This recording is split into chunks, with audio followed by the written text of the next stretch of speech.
1.4 महत्त्वाचे विचारवंत. इतिहास लेखनाचे शास्त्र विकसित होण्यात अनेक विचारवंतांचा हातभार लागला. त्यातील काही महत्त्वाच्या विचारवंतांची माहिती घेऊया. रेने देकार्त 1596 ते 1650.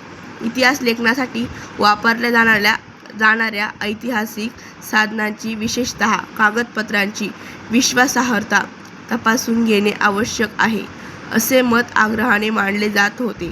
त्यामध्ये रेने देकार्त हा फ्रेंच तत्त्वज्ञ अग्रभागी होता. त्याने लिहिलेल्या डिस्कोर्स ऑन द मेथड या ग्रंथातील एक नियम शास्त्रशुद्ध संशोधनाच्या दृष्टीने फारच महत्त्वाचा मानला जातो. एखादी गोष्ट सत्य आहे असे निसंशयरित्या प्रस्थापित होत नाही तोपर्यंत तिचा स्वीकार कदापि करू नये हा तो नियम होता.